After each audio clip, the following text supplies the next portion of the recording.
So I'm going to be talking a little bit about selling without selling. And this came up, I was just in a conversation with a client. We were in session this morning. And she mentioned that she had had some great conversations with a potential client, but there was some ickiness and some resistance around actually saying the words, do you want to talk about working together? Or, would you like to do more of this? Would you like to invest in this? So when it came to actually having that conversation, there was something that was stopping her.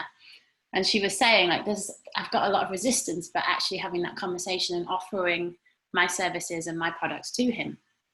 So my initial instinct was to ask, well, what's the resistance? And then very quickly stopped myself and took back that question and found myself asking instead, what is it that he needs help with? And she kind of reflected on that and, gave that question some space and started to think about it. And she was articulating a bit of an answer to that, but it became really apparent that it wasn't clear enough in her mind as to what this person needed help with.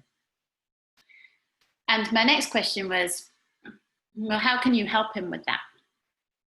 So she touched on a few points because she kind of articulated a half answer to the first question. So she knew the power of a conversation. She knew some of the elements that she could bring that would help him.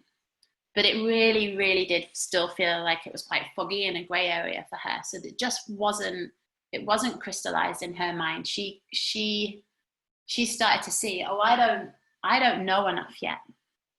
So no wonder I feel uncomfortable having a conversation with someone about working together if I'm not clear on what that might look like, on what help and support he would need, and when I know what help and support he will need, I'll be in a stronger position to go, okay, yeah, I can do this. I can help with this. Here's what I've got to offer. Would that sound good? And what helped her see that was she was in another conversation with someone recently where she had been able to show up that way, and she had been able to really clearly articulate and confidently offer her product and her services, because this other client, this potential client at the time, had been really specific, articulating what he was doing, what products and services he had that he needed her to help with.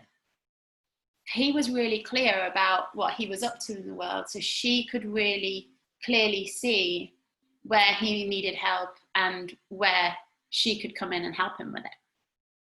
So that felt completely different. That felt really organic and really natural to be like, oh my God, it makes total sense. It makes total sense to offer you this because it's obviously going to help. It's clearly what you need.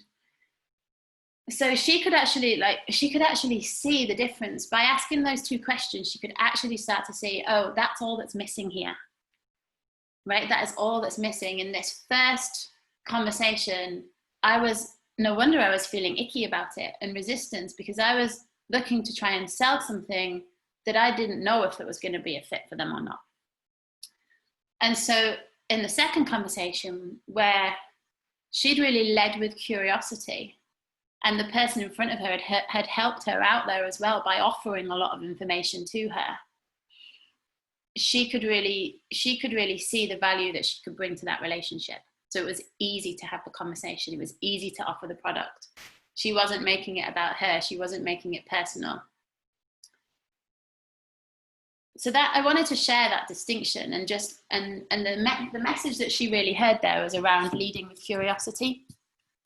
So if you find yourself trying to sell something and you really have no idea, or a very vague idea of why this person might find your product or your service is beneficial, then it's going to feel difficult to have a conversation around selling. It's going to feel really difficult when people come up with objections around it's not the right time, it's not, I don't have the money to invest in this, I've got other things going on, I need to check with my partner before I part cash for anything.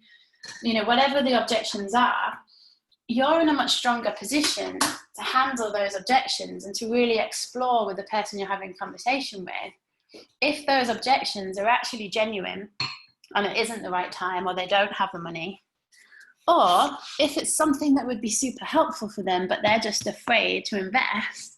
You can go there with them you can really have those conversations with them, because you can really see what you've got to bring is going to offer.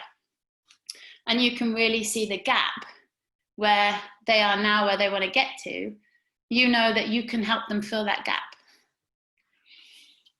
So that's the first thing that I want to talk about. Just, have I been curious enough? Do I know enough about the person in front of me or the person at the end of the call to really understand, is this something that they're looking for? Would this be something that they would find helpful?